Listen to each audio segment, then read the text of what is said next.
ಇಲ್ಲ, ಜೈಲು ಅಧಿಕಾರಿಗಳು ಈ ಘಟನೆ ಆದಮೇಲೆ ಅವ್ರನ್ನೆಲ್ಲ ಶಿಫ್ಟ್ ಮಾಡಬೇಕು ಬೇರೆ ಕಡೆ ಅಂತೇಳಿ ತೀರ್ಮಾನ ಮಾಡಿದರು.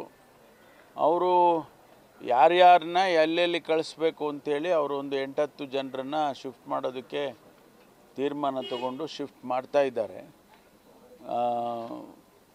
ಅವರೆಲ್ಲ ಇನ್ನೂ ಗೊತ್ತಿಲ್ಲ, ನನಗೆ ತಲುಪಿಸಿದ್ದಾರೋ ಏನೂ ಗೊತ್ತಿಲ್ಲ, ಶಿಫ್ಟ್ ಆಗಿದ್ದಾರೆ ಅಂತ. ಆ ಥರ ಏನಿಲ್ಲ. ಸೆಕ್ಯೂರಿಟಿ ದೃಷ್ಟಿಯಿಂದ ಯಾವ ಬಂದಿಖಾನೆಗೆ ಹೋಗಬೇಕು ಅದನ್ನು ಅವರು ಡಿಸೈಡ್ ಮಾಡಿದ್ದಾರೆ. ಅವರು ನಮ್ಮ ಪ್ರಿಸನ್ ಅಥಾರಿಟೀಸ್ ಡಿಸೈಡ್ ಮಾಡಿದ್ದಾರೆ. ನಾವ್ಯಾರು ಕೂಡ ಅದಕ್ಕೆ ಇಂಟರ್ಫಿಯರ್ ಆಗಿಲ್ಲ.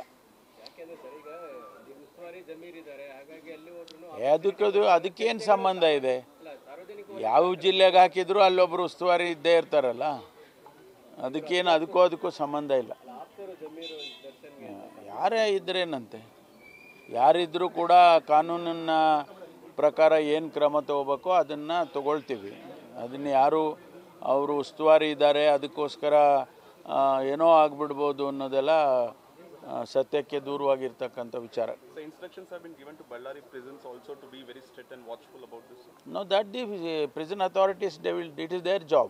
It is not the government's job. Now we will give instructions to take care all this, but all the nitty-gritty things they will decide.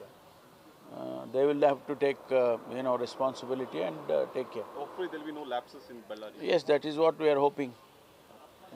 The CM ಇವತ್ತು prosecution ಇದೆ sir, ಇವತ್ತು ಕೋರ್ಟಲ್ಲಿ ವಿಚಾರಣೆ ಕೂಡ ನಡೆಯುತ್ತೆ. ಏನು ತೀರ್ಮಾನ ಬರುತ್ತೆ ಕಾದು ನೋಡೋಣ. ನಾನು ಈಗ ಯಾವುದನ್ನು ಸ್ಪೆಕ್ಯುಲೇಟ್ ಮಾಡೋಕ್ಕೆ ಹೋಗೋದಿಲ್ಲ. ಕಾನೂನಿನ ಚೌಕಟ್ಟಿನಲ್ಲಿ ಏನು ತೀರ್ಮಾನ ಬರುತ್ತೆ ಅದನ್ನು ಕಾಯ್ದು ನೋಡ್ತೇವೆ. ಅದನ್ನಾದಮೇಲೆ ಮುಂದಿನ ಕ್ರಮ ತಗೊಳ್ಳೋದಕ್ಕೆ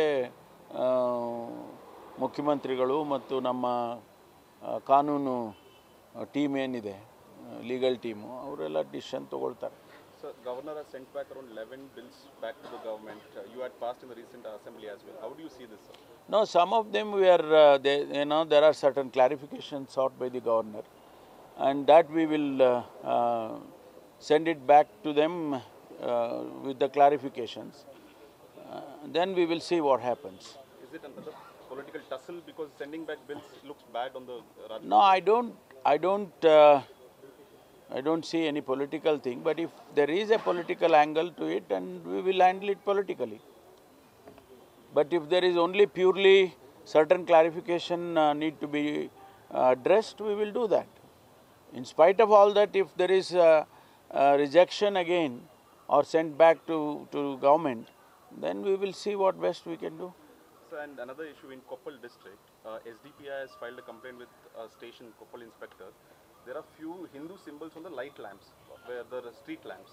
They've asked them to be removed, saying it's hurting our sentiments, and they've removed also. BJP has already done a press conference saying they are hurting Hindu sentiments, and Congress government is accepting this. No, I don't know. I have no information about it. I'll get some information. DCM ವಿರುದ್ಧನೂ ಇವತ್ತು ಲೋಕಾಯುಕ್ತದಲ್ಲಿ case ಇದೆ.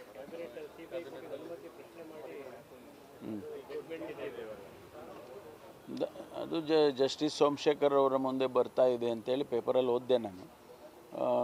ಅದನ್ನು ಕಾದು ನೋಡೋಣ, ಏನು ತೀರ್ಮಾನ ಬರುತ್ತೆ ಅಂತೇಳಿ ಕಾದು ನೋಡೋಣ. ನ್ಯಾಯಯುತವಾಗಿ ತೀರ್ಮಾನ ಆಗಬೇಕು ಅನ್ನೋದು ನಮ್ಮೆಲ್ಲರ ಅಪೇಕ್ಷೆ. ಅದು ಯಾವ ಥರ ಬರುತ್ತೆ ತೀರ್ಮಾನ ಅಂತ ಹೇಳಿ ಕಾದು ನೋಡ್ತೀವಿ. ಪೊಲೀಸ್ ಕಾನ್ಸ್ಟೇಬಲ್ಗಳದ್ದು ಇದು ವಯೋಮಿತಿ ಹೆಚ್ಚಳ ಮಾಡೋದಕ್ಕೆ ಸಂಬಂಧಪಟ್ಟಂತೆ ಕಳೆದ ಬಾರಿ ಹೇಳಿದ್ರು ಸರ್, ಅದೇನು ತರಿಸ್ಕೊಂಡ್ರೆ ವರದಿ? ಇಲ್ಲ, ಇನ್ನೂ ವರದಿ ಸಂಪೂರ್ಣವಾಗಿ ಬಂದಿಲ್ಲ. ಬೇರೆ ಬೇರೆ ರಾಜ್ಯದಲ್ಲೆಲ್ಲ ಮಾಡಿದ್ದಾರೆ ಅಂತೇಳಿ ನಮ್ಮ ಹುಡುಗರೇ ಹೇಳ್ತಾ ಇದ್ದಾರೆ. ಆದರೆ ನಾವು ಅಫಿಷಿಯಲ್ ಆಗಿ ಅದು ಮಾಹಿತಿ ತೊಗೊಂಡು ಆಮೇಲೆ ಏನು ಮಾಡಬೇಕು ಅನ್ನೋದನ್ನು ತೀರ್ಮಾನ ಮಾಡ್ತೀವಿ. 40 ವರ್ಷಕ್ಕೆ ರಿಕ್ರೂಟ್ಮೆಂಟ್, 40 ವರ್ಷಕ್ಕೆ ಪೊಲೀಸಿಗೆ ಮಾಡಿದರೆ ಅವ್ರಿಗೆ ಮುಂದೆ ಸರ್ವಿಸ್ ಸಿಕ್ಕೋದು ಎಷ್ಟು ಸಿಗುತ್ತೆ? ಆಮೇಲೆ ಯಂಗ್ಸ್ಟರ್ಸ್ಗಳೆಲ್ಲ ಅವರು ಒಂದು ರೆಪ್ರೆಸೆಂಟೇಷನ್ ಮಾಡಿದ್ದಾರೆ. ನಮಗೆ 18-20 ವರ್ಷಕ್ಕೆ ನೀವು ತೊಗೊಳ್ತಾ ಇದ್ರಿ, ಈಗ ಆರ್ಮಿಗೆ 16 ವರ್ಷಕ್ಕೆ ರೆಕ್ರೂಟ್ ಮಾಡ್ತೀರಾ, 18 ವರ್ಷಕ್ಕೆ ರೆಕ್ರೂಟ್ ಮಾಡ್ತೀರಾ, ನೀವು ನಮಗೆ ಯಾಕೆ ಅಲ್ಲಿ ತನಕ ಹೋಗ್ತೀರಾ ಅಂತ ಅವ್ರದ್ದೊಂದು ಅಳಲು ಹೇಳ್ಕೊಂಡಿದ್ದಾರೆ. ಅದಕ್ಕೆ ನೋಡೋಣ, ತೀರ್ಮಾನ ಮಾಡುವಾಗ ಇದೆಲ್ಲ ಗಮನಿಸೇ ತೀರ್ಮಾನ ಮಾಡ್ತೀವಿ. ಮಾಡ್ತಾ ಇದ್ದೀವಲ್ಲ, ರಿಕ್ರೂಟ್ಮೆಂಟ್ ಎಲ್ಲ ಕಂಟಿನ್ಯೂಸ್ ಆಗಿ ಈಗಾಗಲೇ ರಿಕ್ರೂಟ್ಮೆಂಟ್ ಇವ್ರ ಹತ್ರ ADG ಹತ್ರ ಒಂದು 3,500-4,000 ಜನದ್ದು ನಡೀತಾ ಇದೆ.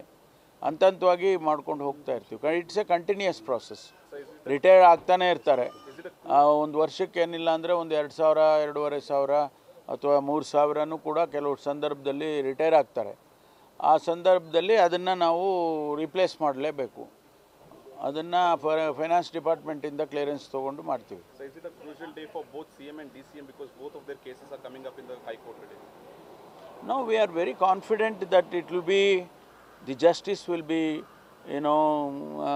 given to in both the cases. So we will see. We will see the outcome. Because Vijayendra did a press conference in Delhi saying any moment CM will resign post 29. That naturally they have to say that. They have to say that. That is their purpose. Our purpose is not that. Our purpose is CM will continue, for 5 years. Fine. Yes, thank you. PSI scam ವರದಿ ಬಂದಿದೆ. ಅದರ ಮೇಲೆ ಏನು ಸರ್ಕಾರ ತೀರ್ಮಾನ ಮಾಡಿಲ್ಲ. ಯಾಕಂದ್ರೆ ಅವರು CID ಇಂದ ಇನ್ವೆಸ್ಟಿಗೇಷನ್ ಮಾಡಿಸಿದ್ದು ಸಜೆಷನ್ ಬಂದಿತ್ತು. ಕ್ಯಾಬಿನೆಟ್ಗೆ ಬಂದರೂ ತೀರ್ಮಾನ ಆಗಿಲ್ಲ ಅದು. ನಾನು ನೋಡ್ತೀವಿ ಸಂಪೂರ್ಣವಾಗಿ ಅದೆಲ್ಲ ವರದಿ ಬರಬೇಕಲ್ಲ. ಇದು ಇಂಟ್ರಿಮು ಕೊಟ್ಟಿದ್ದಾರೆ. ಅದನ್ನು ನೋಡಿ ಸಂಪೂರ್ಣ ವರದಿ ಬರೋವರೆಗೂ ಏನು ಮಾಡಬೇಕು ಅಂತ. ಯಾಕೆಂದರೆ ನಾವು 2 ಭಾಗ ಇದೆ ಅಲ್ಲಿ. PSI ರೆಕ್ರೂಟ್ಮೆಂಟ್ದು ಒಂದು ಭಾಗ, ಆಮೇಲೆ ಸ್ಕ್ಯಾಮ್ ಇದು ಒಂದು ಭಾಗ. ರೆಕ್ರೂಟ್ಮೆಂಟ್ದು ಈಗಾಗಲೇ ನಾವು 545 ಕ್ಲಿಯರೆನ್ಸ್ ತೊಗೊಂಡು ಎಕ್ಸಾಮಿನೇಷನ್ ಮಾಡಿ ಈಗ ಅನೌನ್ಸ್ ಮಾಡೋದಕ್ಕೆ ಕಾಯ್ತಾ ಇದ್ದೀವಿ. ಈಗ ಇನ್ನೂ ಒಂದು 400 ಎಕ್ಸಾಮ್ ಆಗಬೇಕು. ಅದು ಕೂಡ ಡೇಟ್ ಫಿಕ್ಸ್ ಆಗಿದೆ. 402 ಜನರದ್ದು PSIದು ಅದು ಫಿಕ್ಸ್ ಆಗಿದೆ. ಅದು ಎಕ್ಸಾಮ್ ಮಾಡ್ತೀವಿ. ಹಾಗೆ ಕಂಟಿನ್ಯೂ ಆಗುತ್ತೆ ಅದು. ಆದರೆ ಸ್ಕ್ಯಾಮಿನ ಬಗ್ಗೆ ನಾವು ಸಪ್ರೇಟಾಗಿ ಅದನ್ನು ಕ್ಯಾಬಿನೆಟಲ್ಲಿ ತೀರ್ಮಾನ ಮಾಡಬೇಕಾಗುತ್ತೆ. ನ್ಯೂಸ್ ಫಸ್ಟ್ ನಿರ್ಭೀತಿಯಿಂದ ನಿಮ್ಮ ಪರವಾಗಿ.